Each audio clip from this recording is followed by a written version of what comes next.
Olha, gente, parece que Ciro Gomes apoiou Lula. Não dá para entender essa loucura. O que ele bateu no Lula nos debates, fora dos debates. Olha a cara de deboche do Tiago. Tiago, por que eu te digo que não dá para entender isso? Eu preciso chamar o Renato. Essa pergunta você tem que fazer para Patrícia Pilar, querida. Para Patrícia Pilar, né? Como é que só serve para funciona a cabeça do Ciro Gomes? Não, mas na última eleição ele foi para Paris. Não se posicionou. No debate, ele pegou muito pesado contra o PT, contra o Lula, muito pesado. Eu achei que por uma questão de hombridade, até porque ele tinha até rompido com os irmãos lá no Ceará, falou que todo mundo tinha virado as costas para ele, tinha tomado uma facada pelas costas. Talvez ele fosse manter seu caráter siriano de ser e não fosse apoiar Lula, mas... Seria mais nobre. Parece mas eu acho que foi coisa pessoal dele. Engraçado, eu acho que com a velhice vem a nobreza, mas no caso dele não. Renato, qual a sua opinião sobre essa virada de Ciro Gomes agora? Notícia que acaba de chegar, Ciro Gomes decreta apoio a Lula. Bom, boa tarde. Eu acho que não é bem uma virada, né? O Ciro Gomes, ele já tinha... ele foi ministro, para começo de conversa, foi ministro do Lula. E ele tem um programa programático muito parecido com o PT, com críticas fortes, porque há mágoas muito fortes em relação ao PT e ao Ciro, isso sempre ficou muito claro. Mas eu acredito que o Ciro ele bateu igualmente no Bolsonaro, no Lula, e não só nessas eleições que ele atacava mais o Lula, mas ao longo de 4 anos ele bateu firmemente, chamando o presidente Bolsonaro de diversas coisas. Então eu acho natural esse movimento, embora possa gerar a alguns eleitores algum descontentamento, né? Porque houve um alinhamento também de parte da direita em relação ao Ciro Gomes, até em relação a Simone, por algum tipo de rejeição ao Bolsonaro. Mas eu não vejo isso como uma coisa que é surpreendente. Não, faz parte, o partido dele já teve tantos ministros nos governos petistas e, evidentemente, que o presidente Lupe acabou dando a palavra final aí, que é o presidente do partido do PDT. Sim, eu sei. Mas eu acho que também desidratou um pouco a campanha do Ciro Gomes, né? Quem ia votar nele não votou no Lula no primeiro turno. Então talvez esses 3% que ele teve, se não me engano, se eu estiver errado, vocês me corrijam, não vá significar grande coisa, né, para a campanha de Lula ou de Bolsonaro. Vamos agora sim ver como é que foi essa live em que o Ciro Gomes, por incrível que pareça, minha gente, declarou apoio ao ex-presidente Luiz Inácio Lula da Silva. Meus amigos e minhas amigas, acabamos de realizar uma reunião da Executiva Nacional Ampliada do PDT, em que, por unanimidade, nós tomamos uma decisão. E eu gravo esse vídeo para dizer que acompanho a decisão do meu partido, o PDT. Frente às circunstâncias, é a última saída. Lamento que a trilha democrática tenha se afunilado a tal ponto que reste para os brasileiros 2 opções, a meu ver, insatisfatórias. Não acredito que a democracia esteja em risco nesse embate eleitoral, mas sim no seu absoluto fracasso da nossa democracia em construir um ambiente de oportunidades que enfrente a mais massiva crise social e econômica que humilha a esmagadora maioria do nosso povo. Ao contrário da campanha violenta da qual fui vítima, nunca me ausentei ou me ausentarei da luta pelo Brasil. Sempre me posicionei e me posicionarei na defesa do país, contra projetos de poder que levaram o nosso povo a essa situação grave e ameaçadora. Espero que essa decisão ajude a oxigenar, temporariamente que seja, a nossa democracia. Mas se não houver a busca efetiva de novos ares, de novos instrumentos, estaremos à mercê de um respirador artificial frágil e precário, limitadíssimo no tempo e no espaço. Pelo Brasil, minha luta e a do PDT seguirão sempre firmes. Não aceitaremos imposições ou cabrechos de quem quer que seja. Adianto que não pleiteio e nem aceitarei qualquer cargo em eventual futuro governo. Quero estar livre ao lado da sociedade, em especial da juventude, lutando por transformações profundas, como as que propusemos durante nossa campanha. E ao povo brasileiro me dirijo. Fiquem certos de que, como sempre fiz, vou fiscalizar, acompanhar e denunciar qualquer desvio do governo que assumirá em janeiro, assim como vou seguir estudando e apresentando ideias para recuperar nosso país. Um grande, forte e agradecido abraço a todos e a todas e que Deus ilumine a nação brasileira.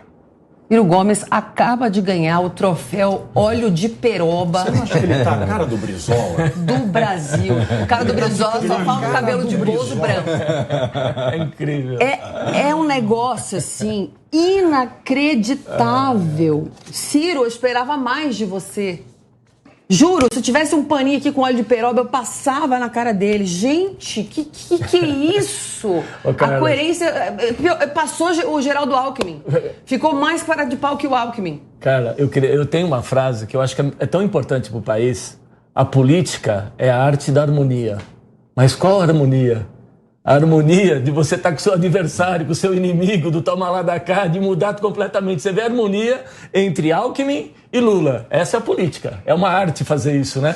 Não é qualquer um que vai fazer. Agora você vê, a gente fala, a mudança de comportamento do Ciro, porque ele não teve nenhuma relevância no debate. Vocês viram alguma relevância?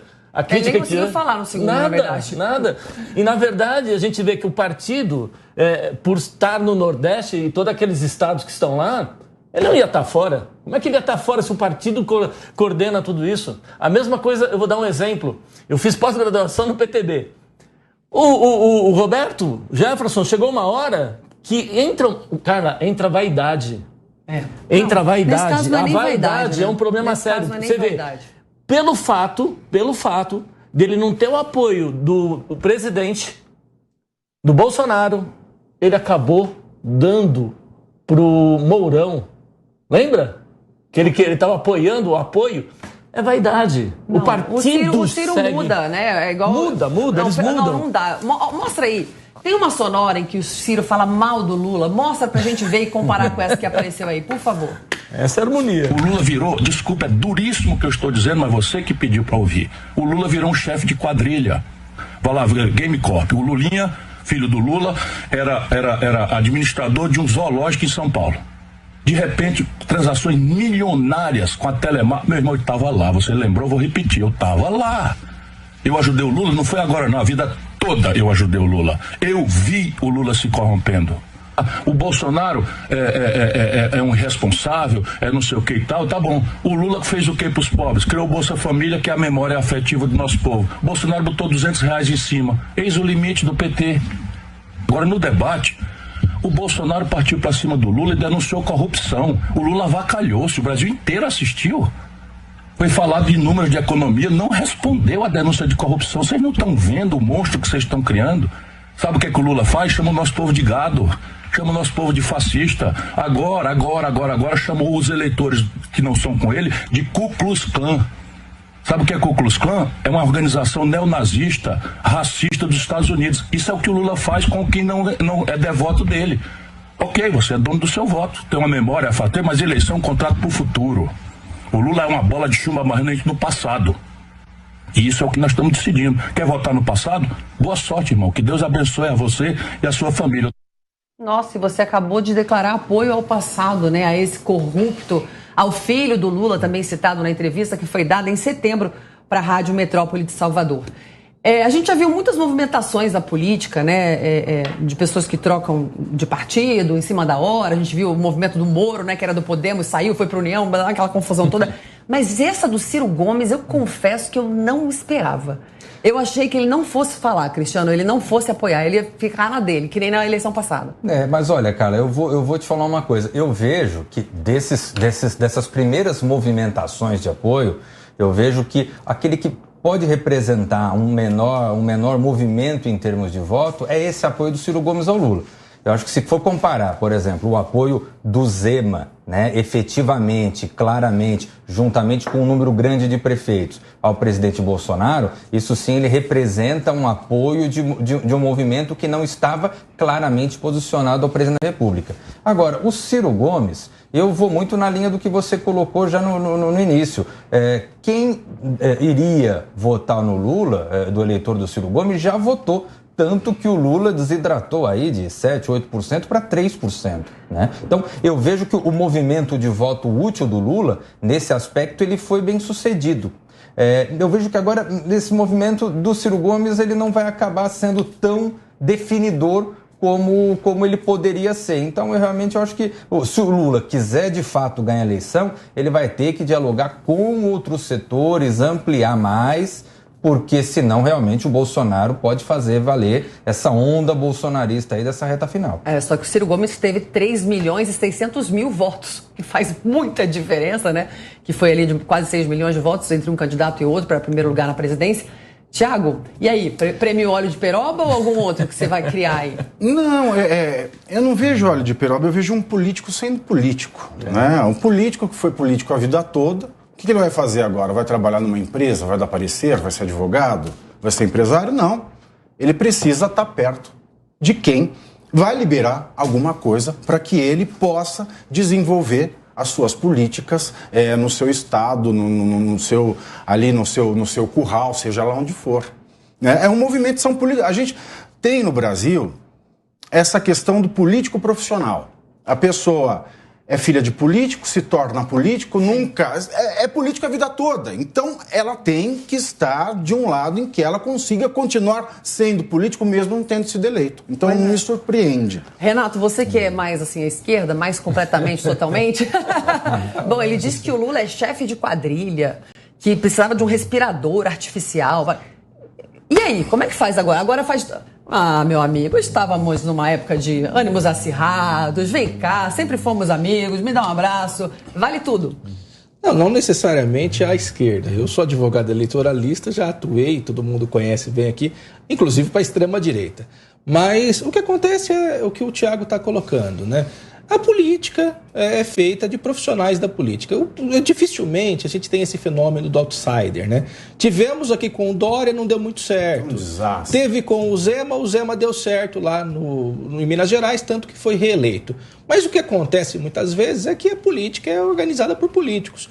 Bolsonaro mesmo ficou há tanto tempo como deputado, toda a sua família está na política. Isso não é um problema, isso é natural, que ele tenha colocado um filho como vereador, outro filho como deputado federal, outro como senador. Há quem critique isso, mas é da política. E tantos outros candidatos colocam a esposa, o filho, daí deixa de concorrer e o filho se torna candidato. Isso não é necessariamente uma coisa, porque a política é uma vocação. É difícil, as pessoas talvez não entendam o seguinte, a ótica empresarial, eu quero essa caneta, mas eu quero comprar uma outra caneta, uma caneta mais cara, uma caneta que custa 10 mil reais, a empresa compra, o sujeito que é empresário, ele pode comprar isso. Agora, fazer a gestão pública, primeiro que eu preciso saber, eu quero a caneta azul, eu vou licitar. Daí eu vou ter que fazer uma licitação para escolher se de fato eu vou comprar a caneta Bic ou a Montblanc ou qualquer outra que aparecer. É diferente da ótica empresarial. A outra coisa que acontece, que muita gente que vem do empresarial, eu acho que era o caso do João Dória, que não entende isso, é o funcionário. Você não gosta muito do funcionário. Pelas leis vigentes, você demite o funcionário sem justa causa, paga os direitos dele e tudo mais. Se o sujeito é funcionário público e tem estabilidade, é necessário um conjunto probatório muito mais complexo para que você faça efetivamente uma sindicância e tudo mais para demitir o sujeito. Então, tudo isso é diferente. O público e o privado têm essa diferença e acho que, no caso da política, essas organizações se dão.